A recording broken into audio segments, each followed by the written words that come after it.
All right, and we are live. This is the Oh, first live episode of the Iron Table, where iron sharpens iron, so should men sharpen men. I am your host, Brian Gadine, and my co host is Mr. Joe. Yes, sir. What's going on, good eye? Hey man, can't call it, but we left out one person, our brother from another mother, friend to the end. For me, my choir roommate a couple of times, a guy who I was singing next to make sure I was on key, Mr. Danny Williams. Yes, yes. So we're doing something different. We've first time we're going live, so bear with us. We're going to enjoy, make this just a little fun, and to kind of start this off, I like to know what's been going on since the last time we met. And the last time we met, we were talking about um, was it dating after divorce? So has anything changed? I think that was about what 3, almost 4 weeks ago. Wow, it was that long ago. Yeah, because we're bad. We don't schedule anything. We are Geminis. We are air signs. We just free flowing. Well, let's flow. It. Well, let me talk about myself. Give y'all time because I try to give it to y'all. Y'all not there. Okay, so since the last time we talked, I became a year older. Yep. Um, Ditto. which was interesting. I think we all have a birthday within 3 weeks of each other. So uh, got older. Trying to remember what I did. I guess that's what happens when you get older. You can't remember things. Um, went back into the office. First time in 2 years due to COVID. So I had to catch the metro. So um, wore a mask for over 10 hours. That was different. Had to walk. I think I walked over 10,000 steps. You go from walking 600 a day to 10,000, and something on your body needs to be lubricated. So it took me a day or two to recover. Um, Right. yeah, hey, this is we can keep it real here. Yeah, part of my body was hurting. Um, so yeah, that's kind of all that's been going on. Yeah. I, Oh, and went to I, church. Gotta make sure okay, I say that. Went to church. that's it. I know my baby boy turned 18. He also Nice. graduated from Forest Lake Academy. So having three adult children Right. You're right. is is definitely different than raising them when they're small. But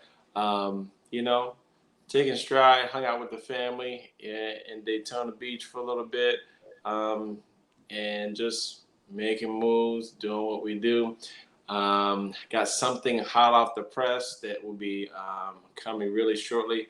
Just kind of keeping it till it's live. So stay tuned for that. But I am genuinely curious, even though I have some idea, but I mean, I'm obviously not there yet. What is it like having children who are children but adults from the oh, ages of eight, like that 18 to I'll even say, well, at 18, 22, what is that like? well, mine are really close in age. They're like 15 and I think 18 months apart. And so right now, 19, 20 until my daughter turns 21 in September and my son turns 20 in November. And so for me, honestly, the biggest difference is you move from the ability to just kind of telling them everything that they need to do, and they've got to do it or else they die, to you are then just kind of coaching them. And it's just like giving suggestions. And if they take your suggestions, they might die or they just might not. They might be in a lot of pain and a lot of, whatever. But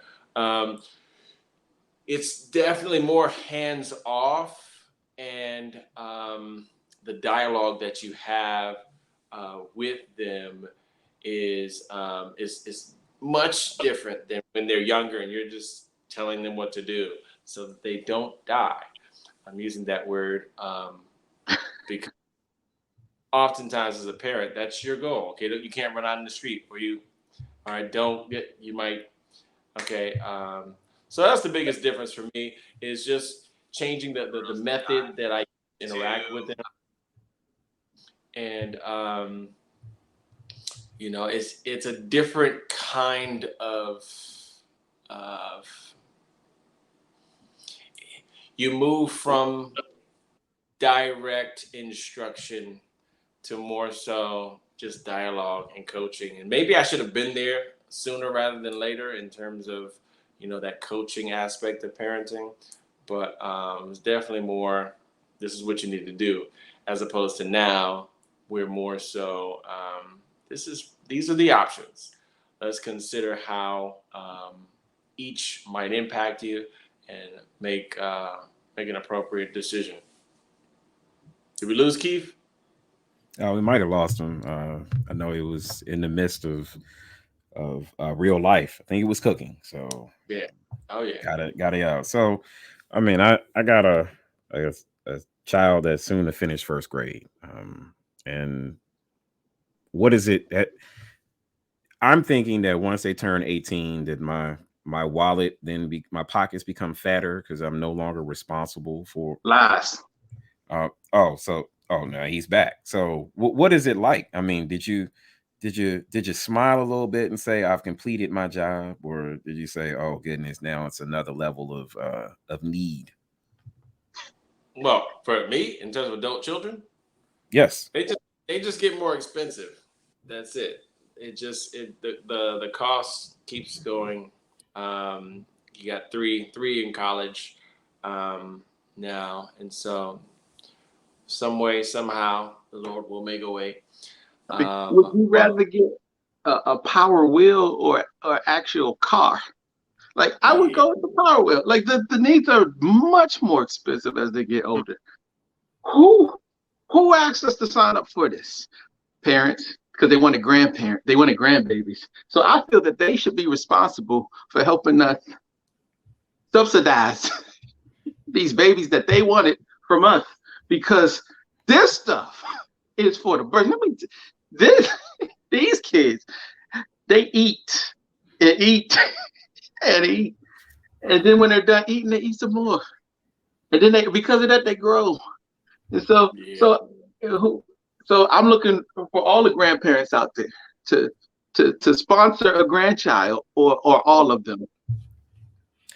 When Deuce got dedicated, there were so many people that came forward. And I mean, I was surprised. It looked like the only people that were sitting down were those who were physically unable to stand. Now that he is about to turn 7, I turn around and look, and it's just Missy and I. I mean, all of those people that stood and said that, it takes a village, that we're going to be there and support. They are gone. They are gone. Birthday time comes. Who's putting the money in it? The parents. And, you got the grandparents to do some stuff. Christmas time. When do the church members that stood up? What jobs are they supposed to do? That was. I mean, all them aunties and uncles. Where are they? I mean, it's definitely there. As they get older, several things happen. One, a baby, anybody can hold a baby. When they get older, it's more so relational. And so those who they have a relationship with. With COVID and the pandemic, you're not around nobody. And so you don't have a relationship with nobody. So you're like, who that? Why are they telling me what to do? And so it's definitely more challenging when it comes to having the younger kid nowadays and the community raising them. Not what it once was, if you ask me. It's not. It is so different. I remember because back when we were in school, we were in the hallways doing church, or it's like deacons could literally yoke you up and walk you right back into your parents. And I've seen it myself where even I've been that person that like took a kid back to the parent, and it's like, why are you telling my kids what to do? Like, times have changed. Parenting has changed. People will be offended with you for correcting their child. So so a lot of people just don't do it anymore. People just, they see something wrong and they leave it where it is. But I remember a time with that, again, growing up in the neighborhood I grew up in, everybody is gonna beat you before you get home. So Yeah, I don't even remember being able to leave my mom's side at church. So I don't know, all the names of the deacons because I couldn't go anywhere. It was like as soon as Sabbath school was over, you go pee, you get your snack, and you come in here and sit down. for, Don't lay out on those pews. for You black sit church, down. so you're My gonna mom sit here is for the born. next 6 hours. Man, but did Jesus die on? Jesus didn't die on the cross, for you to not be able to sit there and you can't give him 5 hours of your time. But Mama, this ain't right. you know, I Jesus was very direct. He told stories. We didn't need to hear about every update, but that's how church was.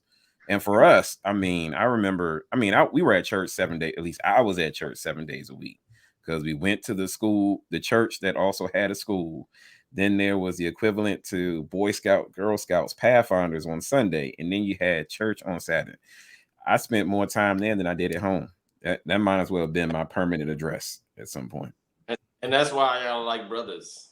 It's like because we was always around each other. Yeah. So, Mr. Jones, what's been going on since the last time we talked? Everything. But I'm gonna update you later, probably on the next episode. But everything, highs and lows. But everything. That's pretty general. With the Well, smile. That's until Mr. Jones feels like he can in a safe place to share, I guess this is not that safe just yet. He's giving us a little hint.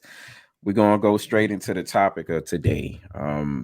We were talking about previous to going live, we were talking about relationships, and we were talking about some just how relationships have evolved from back when we were early dating, in the early '90s to even now. In the '90s, you could walk up to a young lady, you could tell her how beautiful she is. You could give out some corny line like, you've been walking through my mind all day, so you must be tired. Is God looking for you? Why? Because is an angel here right in front of me? I don't know those lines because I didn't really date that much in the early '90s. No, you just wrote it. You didn't really say it. Never. But that's beside the point. Hey man, pen pals used to be a thing. Used to be a thing. But yeah, the relationships have evolved. Now you have open marriages, open relationships. You have self-proclaimed relationship gurus like Kevin Samuels. You even have relationships that are out in the forefront, like I think it was we talked about Johnny and Amber, and I was like, who? And then you had to remind me who that was. So let's just talk about relationships. Talk about it from a male's perspective, of course. And as we evolve, we'll bring the ladies in. If anyone has a comment, feel free to comment. We will touch upon it. If not, you can find our information scrolling at the bottom. You can find us on Buzzsprouts for our audio recording. You can find us also on Google Podcast, Apple Podcast, even Amazon Music. Just search for the Iron Table. So I'm gonna open up the forum. Let's talk about Kevin Samuels because at some point,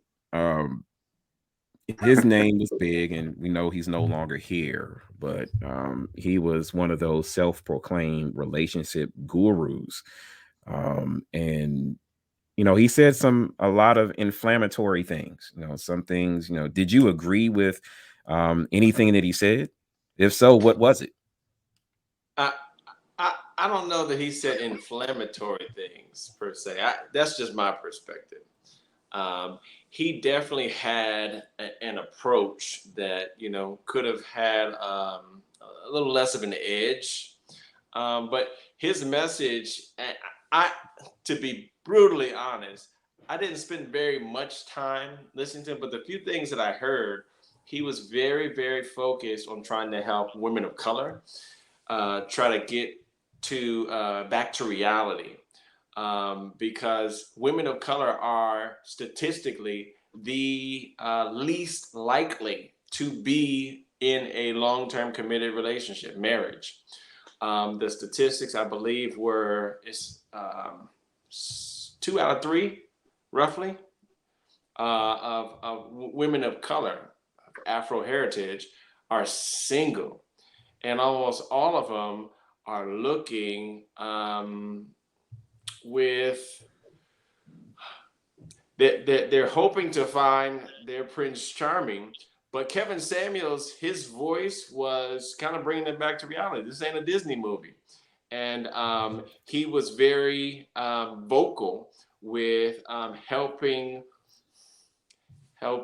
women see themselves as they really are, to understand that their degree, their accolades, their income potential means nothing to the man they're trying to attract, means very little.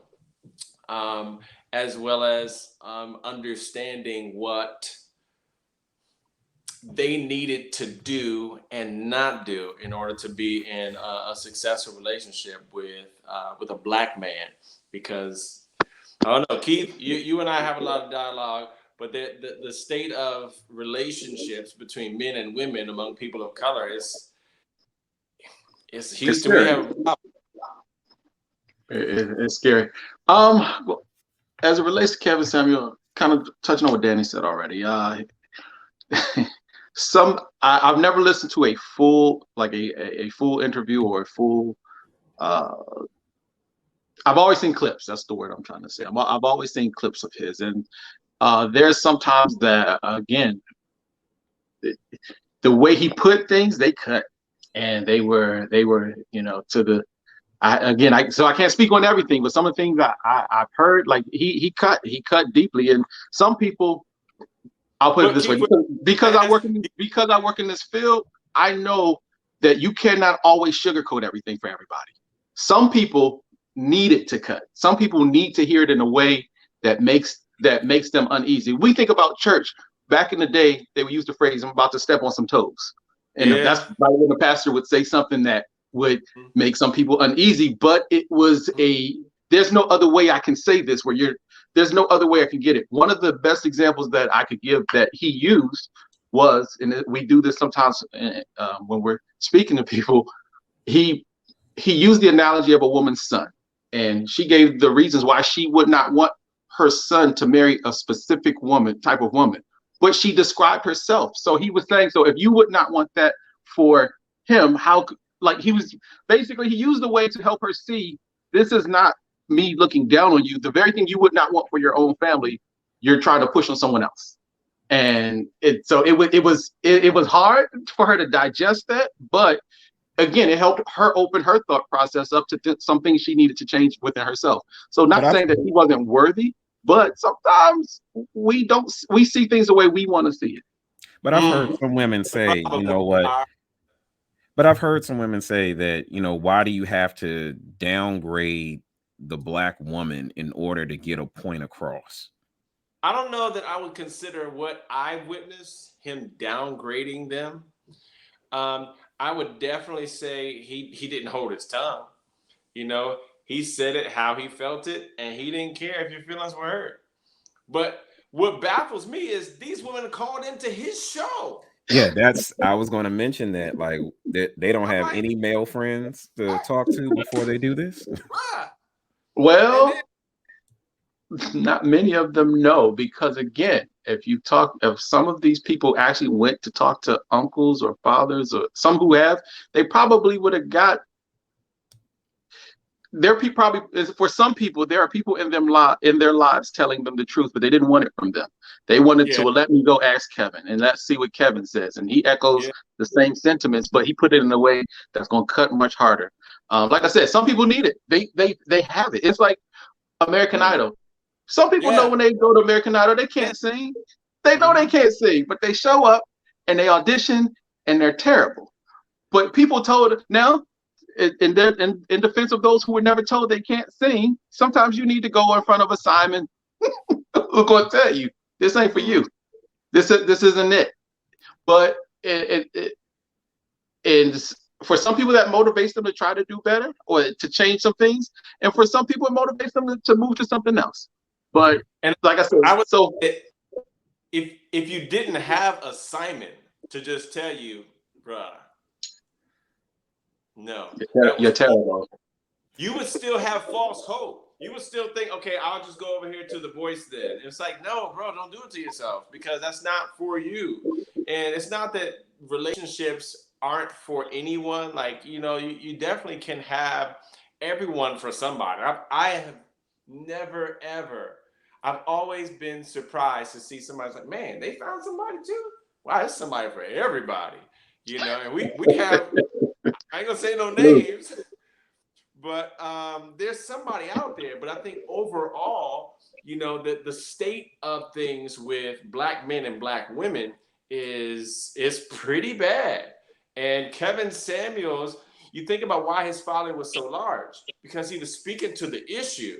He was not scared to say what needed to be said. Because He a didn't lot of care. people are. A lot of people are scared to, or they are.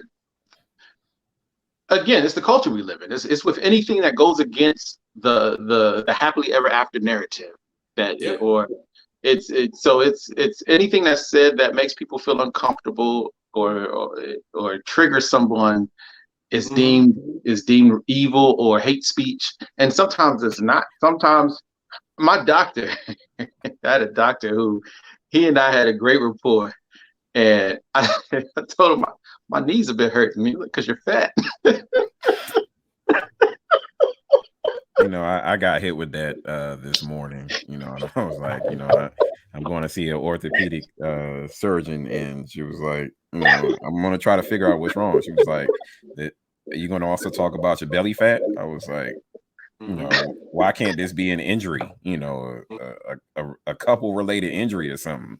But no, it's right. Some people will tell you, directly how it is. He could say that to me, and we laughed about it because he's fat, he's bigger than I. My doctor's bigger than me, but the way he said it, it was normally if he said that to anybody else, he would have a lawsuit, a malpractice suit on his hands, because they probably would have been highly offended, even if it were true.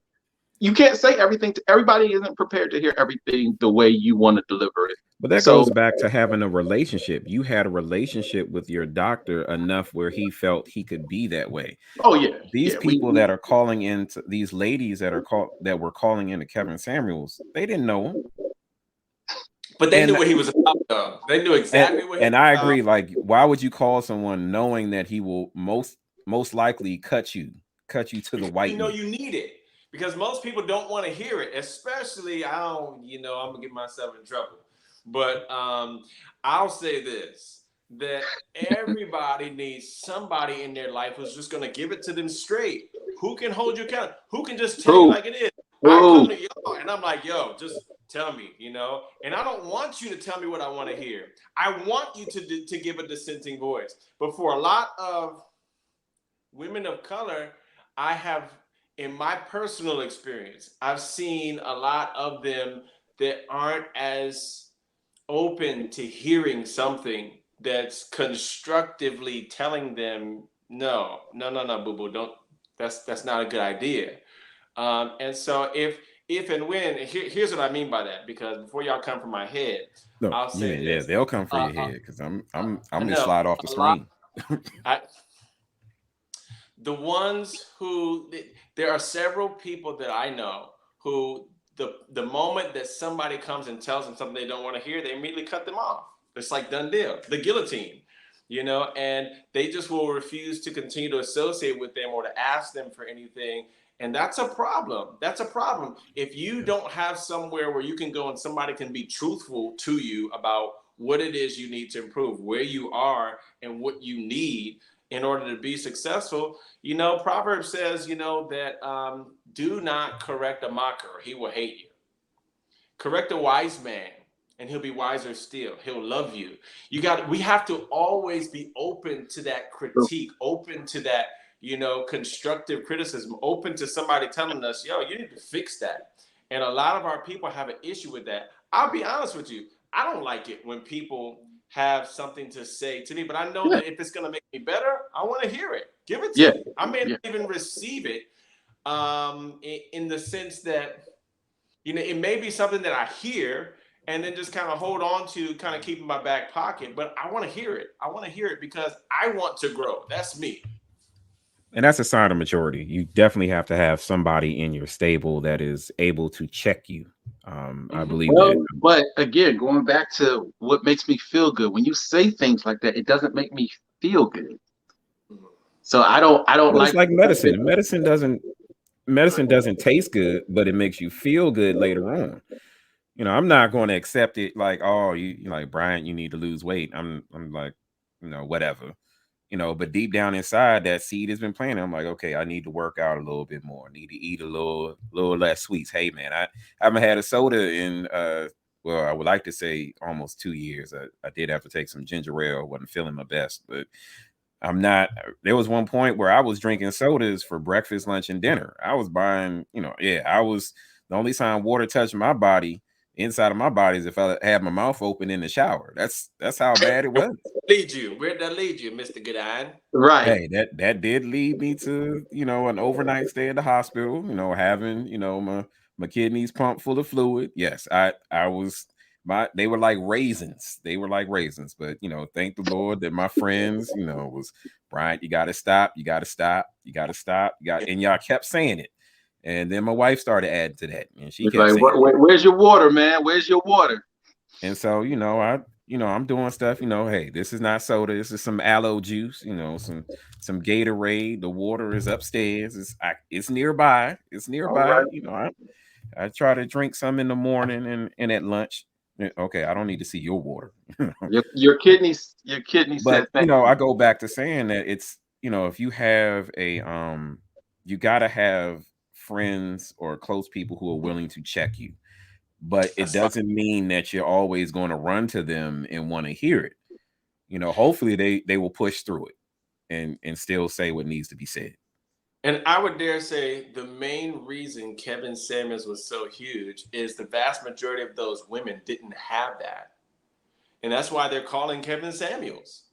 Because I need somebody to just real with me. I need somebody who's gonna keep it 100. I need somebody who's gonna tell me because I really genuinely want a relationship. I really genuinely want to have what I see others have. And he's the voice. And if they had that in their lives, there would be no need to call Kevin Samuels. But we've got to develop a culture where we have that ability to check one another. The reason why Kevin Samuels was so big is we don't. I can't argue that. So who we will be don't, the next Kevin and Samuels? and like you said, and many don't allow it because there are Yeah. people who, and when it's done in love, because again, it's not going to always. Again, as a parent, sometimes we, even with our own kids, we correct them, and they don't always. We get frustrated with them, and we're not always nice about it. But it's not because we want to see them fail. It's the opposite, and that's what we're trying to convey. I'm saying all this because I need you to do better, or I need you to do more because you can, and I need it from you. So, um, and children sometimes, or people, I'll say people who are not ready or who don't understand. Because to kids, when I work with young people, when I counsel young people, a lot of times my parents are mean. All they do is fuss at me. And again, they don't understand the frustration. Is not until somebody breaks it down to them. It's not that they hate you. It's not that they don't love you. It's not that they don't want to see you thrive. It's the opposite. It's like what any you play for any team. That's why I think sports is so important. When kids play for a coach, they get to see this coach is most. When we grew up, coaches were not nice. I don't know how they are now, but our coaches were not nice. Yeah. No, they they were you they they were were nice.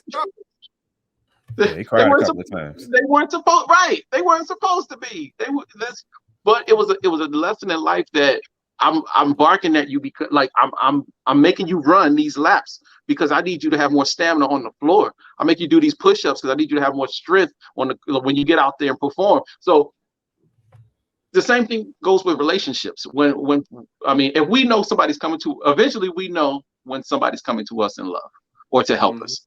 Most of us. Now, sometimes we can't see past the comment, A lot of times I notice people don't like the exposure. When you see something in them that's flawed, whether they know it or not, sometimes they know.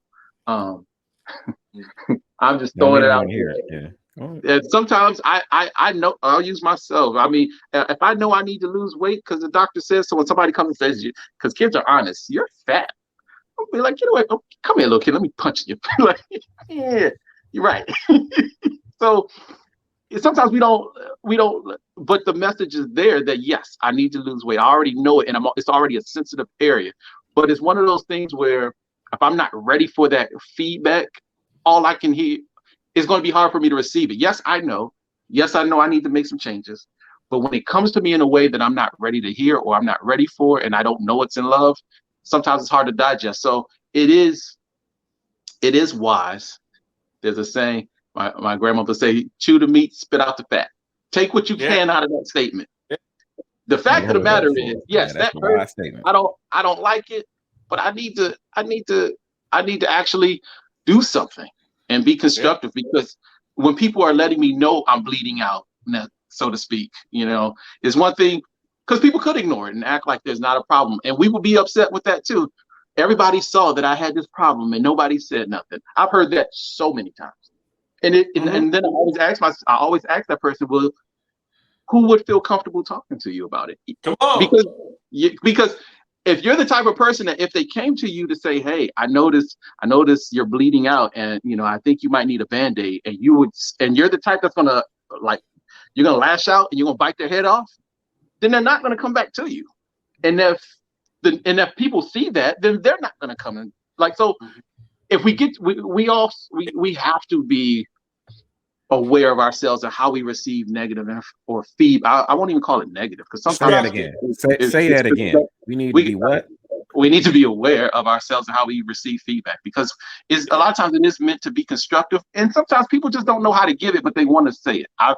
I've worked with alcoholics who families, they need to have interventions, and there's no easy way to say we hate the fact you drink. Sometimes your drinking sucks and it's messing up the family. I don't need to sugarcoat this. You're doing drugs. You sold everything in the house. We hate you. We want to put you out because we don't even want you here anymore. So you need this intervention or you need to get out. There's no easy. Sometimes when we want to help people, there's no easy way to say it. Nobody likes to be in the subject of the constructive. Nobody likes to be seen in light that is not positive, but it's necessary. I recently had a conversation with my two of my children, and they were talking to me about areas that they feel like I needed to grow. And was it hard to hear it? Yeah, it was. But at the end of the day, it's all about growth. It's all about progress. Everything except Almighty God can improve. And if you think that this when it comes to relationship, do you have what you're looking for? Do you have what you want? If not, you need to be listening. You need to find somebody who can see your blind spot, because we all have blind spots. And we all need somebody. Interdependence is of greater value than independence. And too many of our people have this independent mindset where they're trying to do things on their own. They think they've got it all figured out and they don't need anybody's help. And that blind spot, the dumbest thing I ever heard. You're going to get into an accident. You're going to hurt yourself and possibly somebody else. You've got to have that voice in you. We should be searching for that voice. And here's what I was going to ask, especially Keith, you are a counselor. What was my question? I don't forgot my question. Because you will. It was something along the lines of emotional intelligence. Emotional intelligence is something that I think we're getting better at as a people. But I think that what we're talking about, and at the root of what we're dealing with, is some people just don't have the maturity to be able to receive that feedback. And I would dare say that there's trauma that is connected to other people either putting them down or, I don't know. Oftentimes it is. There are a lot of reasons for why some people cannot receive positive or negative. I won't even call it negative, constructive. There's a lot of reasons why people, and like you alluded to, sometimes it's there may have been too much growing up where it bordered on the lines of verbal or emotional abuse, where it was. There are some people who feel like they've lived a life where they could never do anything right. Everything I do is wrong. No matter how good I do, it's still wrong. And uh, so when you come to them, again, as a supervisor, I come to certain people to say, hey, I need you to make one small adjustment. You forgot to dot the I on this form. I need you to sign your signature and dot the I. They have a complete meltdown. Oh, yeah, I can't do anything right. You're always accused. Like, it's like, wait a minute. I just asked you to correct the form. I didn't say you were the worst person in the world, but because of their own trauma growing up and what they've heard about themselves, or what they may just genuinely believe about themselves, it makes it harder for them to receive feedback from the next person. So so what you said is very accurate, that so for some there is a level of trauma that they have to work through, or they don't grow, they get stuck. So what are some functional? Go ahead. Yeah, everyone's had trauma. No, I agree. Everyone has definitely had some form of trauma. I was thinking about, back in the day, we used to get joned on, not Jones on, but joned on. And that you built a tough skin. You knew you was going to get talked about. You knew you wore the wrong. Back in the day, I think it was bell bottom pants. My uniform pants were so small that they flared at the bottom. And I got talked about, ring-a-ling. If your pants didn't come all the way down, they talked about high waters. Now, high waters apparently in style now. I guess showing off your socks as a part of expression. But you used to, things that happened in our youth, I think definitely prepared us for now. But for those that may not have had that upbringing, may not have had that kind of structured or not sheltered, but I think what was the word that I used? We were talking about it. Wasn't sheltered. It was maybe shepherd life. That's not it. What are some functional steps that a person can do in order to accept constructive criticism a little bit easier than they have than they currently do? Yeah, I asked that question. I think the very first thing is, and I'm curious to know where our mental health professional is going to take this, but I think the very first thing from a standpoint of growth, progress. Okay, let's take GPS, for instance. Okay, so how GPS works is very first thing is you have to know where you are. Okay, where am I? You have to have a truthful, factual, like starting point. Where you are. And then you start talking about, okay, where you want to go. And you can get anywhere. You can accomplish anything in this life, but self-awareness, we have to learn to value that ability to have a more awareness of ourselves. And you can do this a number of ways. One of them is journaling, whether you're just kind of writing your thoughts out, writing your feelings out, writing your emotions out, the good, the bad, just getting it all out on paper. And there's other ways like, therapy, counseling, coaching. But the value of self-awareness, when I was doing my master's in educational administration, built into the program was the concept of reflection. You had to take time to sit back and think about how that went. Think about what could have happened differently over there. You had to continue to operate under a healthy understanding of yourself, or you would make no progress. You would have no growth. You wouldn't be able to accomplish anything of significance because you're not really being honest about where you are. Self-awareness is key, and we got to have that baseline before you get any kind of growth, any kind of progress, any kind of improvement, whether that's relational, whether that's academic, whether that's in anything. So that's me. What you got, Q? Well, you said how do we regulate our what was the question? So the question was, what are some functional steps? Gotcha.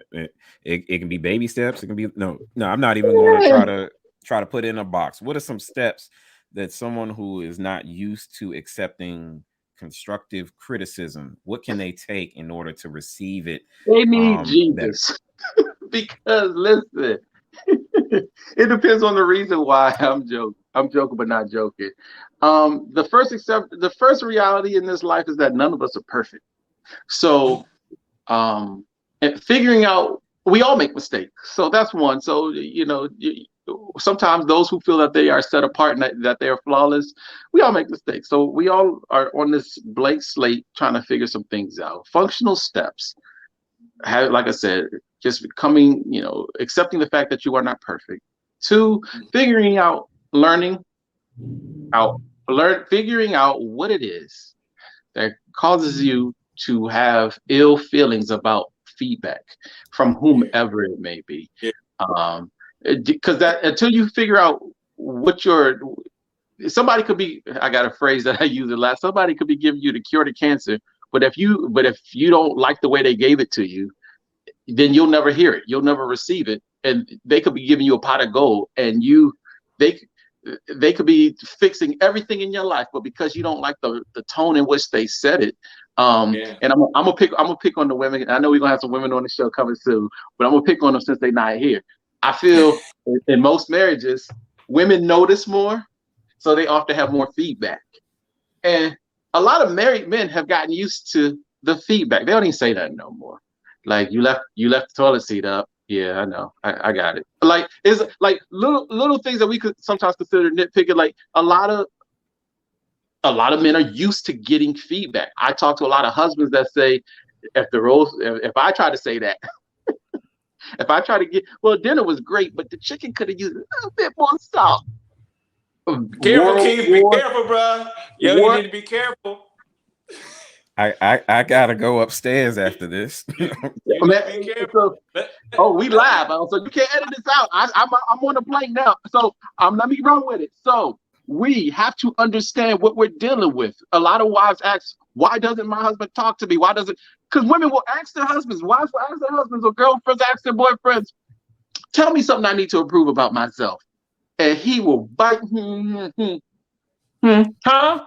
No, baby, you perfect. And he knows he's lying. He knows there's something that he would like to see her do for herself. Shut up. Stop talking right now. Stop talking right now. I gotta go upstairs. He knows. Nah, man. Go on and talk. Brian, don't say nothing. I can talk. Brian, say it. Quiet.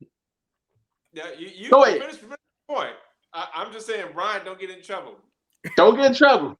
But I'm trying to say, there's a lot of situations, a lot of relationships where, again, you're married to this woman, but you feel you cannot be honest with her because you don't, even if it's in love, because of I won't even say it's fear. But it is a fear of backlash of the critique that you may give, even if it's coming from a place of love. Now, most men, we don't have the verbal accolades that they do. And then when they speak to us, they don't even. A lot of times they don't even sugarcoat it. Your feet stink, or you need a pedicure. Your feet are ugly. They'll just say it like that. Now, again, if we said it like that, again, how much damage might we do? So it's learning, again, your audience. Who am I talking to? How can I deliver this message where, because sometimes in long relationships that I've seen have gone the long haul, that have made the distance, there's some durability that's created where I can talk to her about certain things and she's gonna be mad, but that's okay. Because I'm gonna put it the best way, babe. Because they'll ask, so I made something new. How did you like it? And I've met husbands that said, I didn't like it. So I said, what did you say? And he said, I told her, babe, everything was good, but this was not my favorite meal. And she's like, so should I not make it again? He was like, yep. I don't think you should make this again. And she knew it wasn't. She even said it was gross.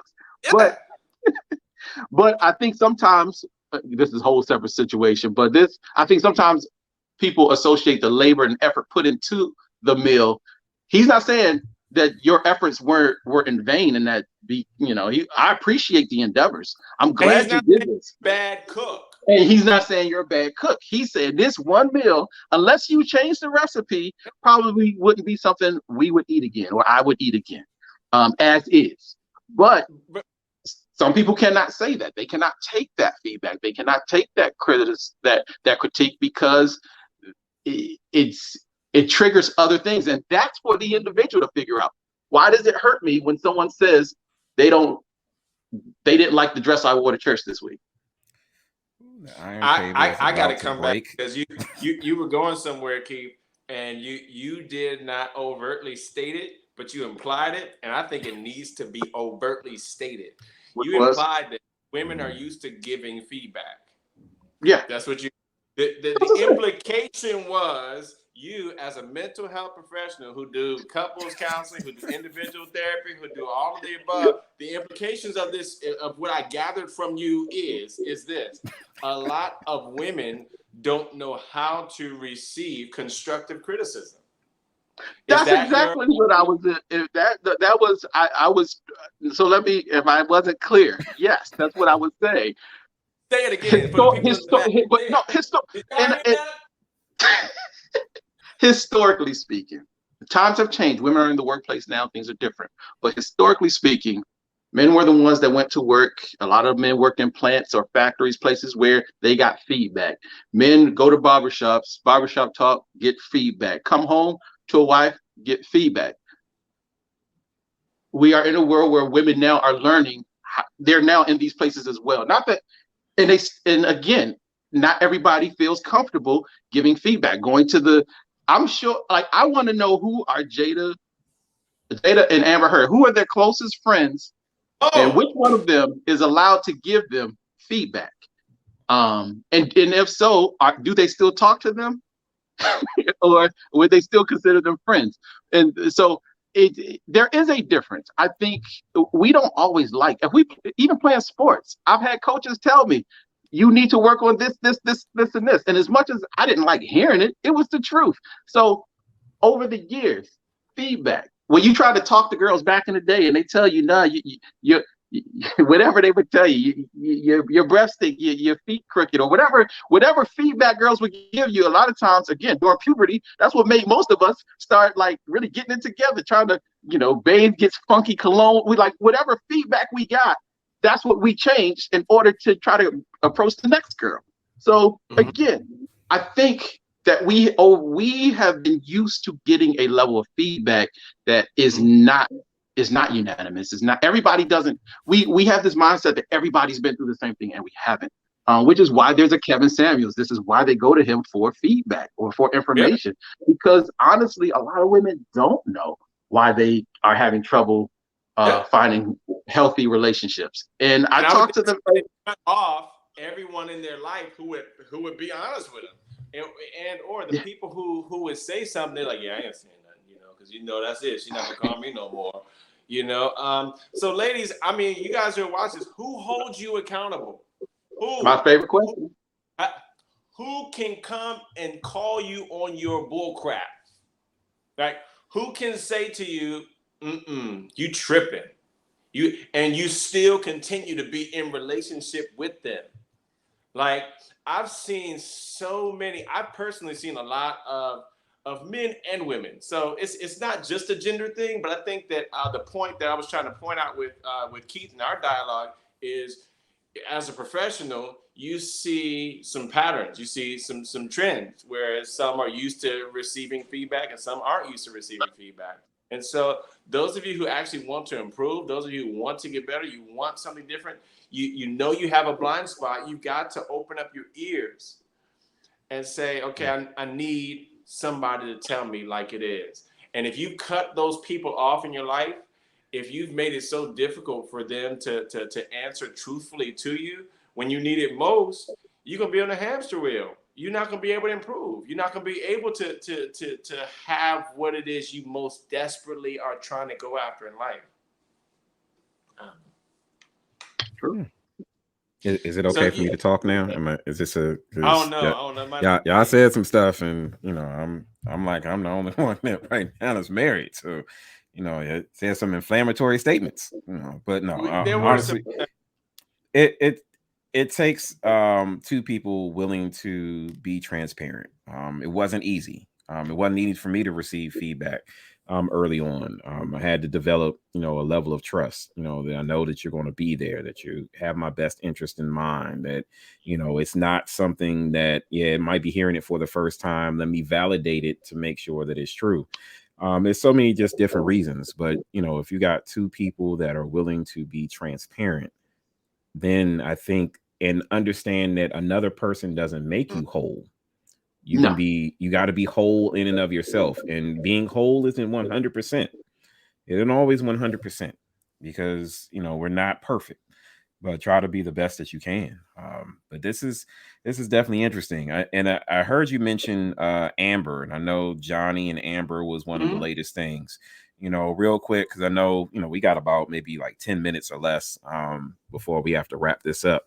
What is your opinions on just that situation? Because for me, very rarely do you see an opportunity where a man is a victim. And let me couch this with this: both parties had a responsibility with what was going on. They both did some things. This became public.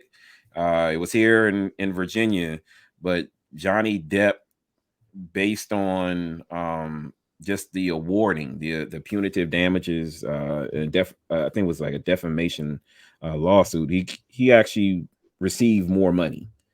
She received some, but he received the most. So in the eyes of public opinion, it would seem as though Johnny won. So what is your take on just that situation? And just, is it normal? Is it like men being victims of in bad relationships? What is the likelihood, and do you see this as being an open floodgate for men to say, hey, me too, or I've had a similar experience? Let me just say this first of all. In the men that I know, using the word victim after man, it doesn't sit well with us. It's just like, and so that there is, I would just say that it's difficult for some men to see themselves as a victim. Um, but I think the situation with Amber Heard and Johnny Depp is no shade on the Me Too movement, because it's necessary, because there are genuine people who are out here doing harm to those who don't have the power. But I also know a lot of men personally who are decent people, not perfect, but they're decent people. And when a relationship goes south, one of the very first thing that some women do is throw the accusations out there. And that is so dangerous and so devastating.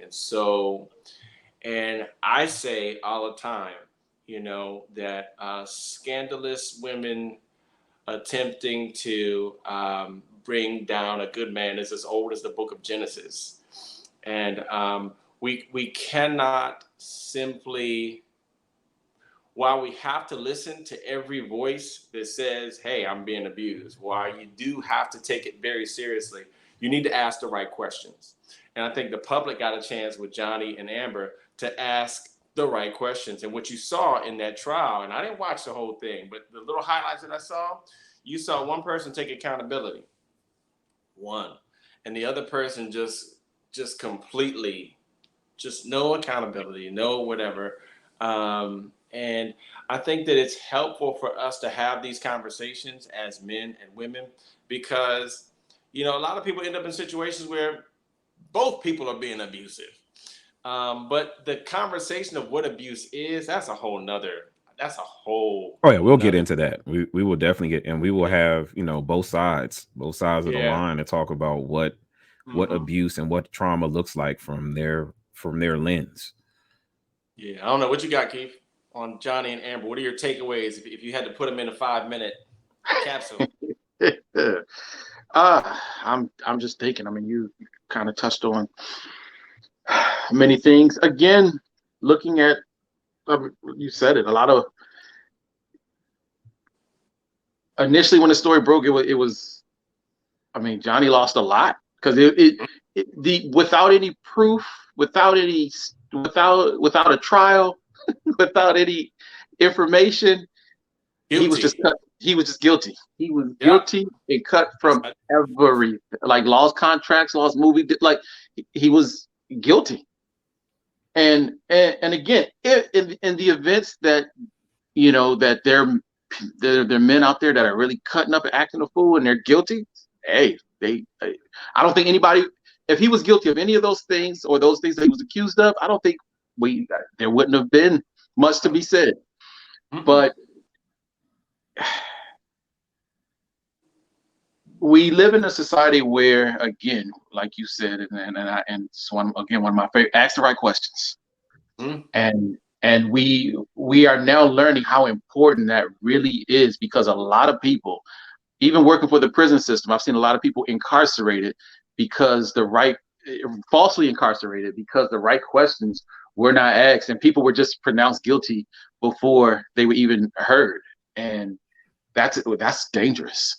So now we are seeing, I'm looking at the impact it's having on this generation, where they don't even want to be bothered with relationships. They don't want to, they're looking at all this craziness, Will and Jada, Johnny and Amber, and they're just like, if this is what's out there, why?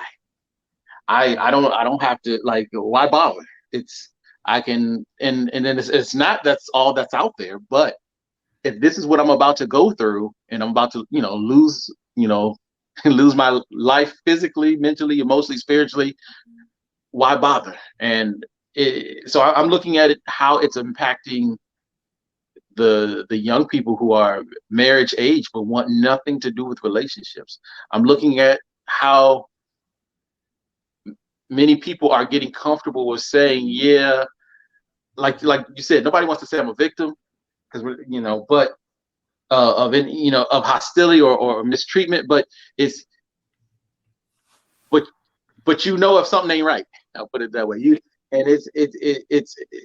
It's hard for people to first even process that, but it's real, and it does exist.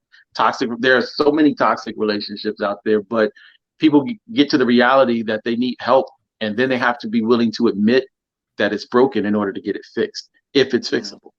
So, but I'm noticing how many young people are saying, if this is what marriage has to offer, I want no parts. Yeah. Keith, do you think that there are, when it comes to abusive relationships, do you think that there is an equal amount of, based on what you've seen, is it equal in terms of, are men always the abusers? What is it that you've seen in your practice? I'm curious just to know. I know we got a couple minutes. No, I don't. It's not always equal. Sometimes you might find people who are, because again, looking at it from a clinical perspective, you have to look at the weapon of choice. Men, as of young, as a child, we're physical. Young men, young toddlers, we don't always have the vocabulary. Our frontal lobe doesn't develop like little girls, so our wording isn't always there. But we'll pick up a chair and throw it, or we'll knock something over at a young age, because that's what we typically do. Well, where women are more armed with words at an early age. I've seen first graders, I've seen the mean girl clique in the first grade, kindergarten, where they'll say something mean to the other girl just to make her cry. So I think as adults, we still have those same weapons, because we don't necessarily always pick up new ones. Sometimes we sharpen the ones we have. So we have a tendency to, so the verbal abuse or things that are said that are crushing are not always reported. You don't see the scars from those. But the thing, but if he lashes out and he hurts her in retaliation, he goes to jail, because her scars are going to be visible. So I can't say there's a balance of fairness, but I can say that both are armed, and and a lot of couples out there are sharp, and they're hurting each other.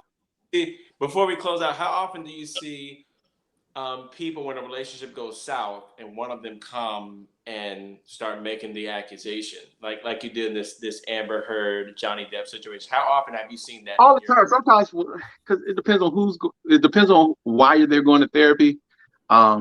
It because it depends on who initiates the therapy process. Sometimes, because I can't say there's one over more than the other per se, I'm thinking, but it does come up. And then sometimes they may not even acknowledge or even be aware that they're both might be saying things that are hurting each other. So it varies, but the fact of the matter is that there's normally somebody in the relationship that is fueling the fire. Mm-hmm. So let's say this before we close. Anybody, when it comes to this kind of, if there's physical harm, stop it. Stop. Absolutely. Stop. Get the help that you need for your relationship. But harm isn't just physical, as it was just alluded to. I And was going to abuse say, leave physical scars. And we can do a whole nother podcast on abuse. But when a relationship goes south, yo, do not go off and try to destroy somebody just because your relationship didn't work out.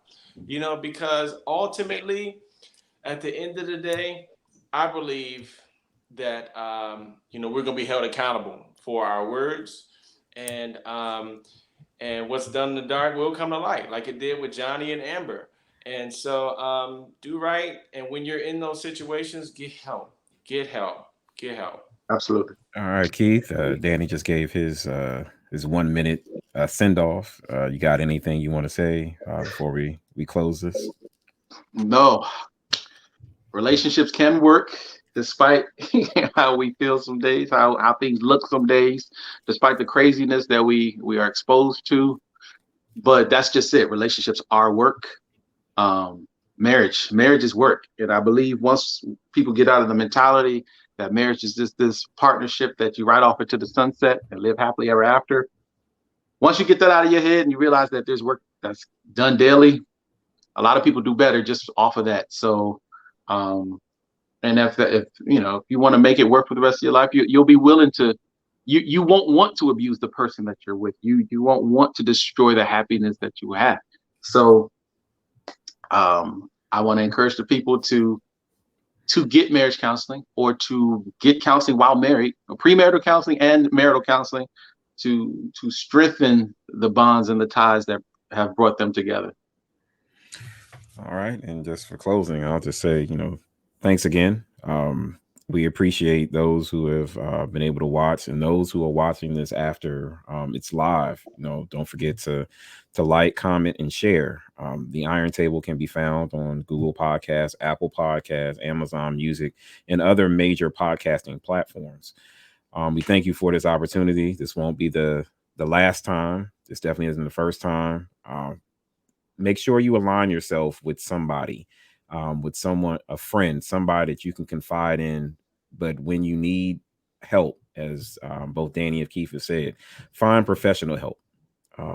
It's critical. Where it's tough times now. You've got shootings, you've got domestic violence. We're still in the tail end of a pandemic. People are making less money, inflation. There are so many reasons to go seek help instead of seeking a violent way to express yourself. So it's the Iron Table, where iron sharpens iron, men sharpens men. We out.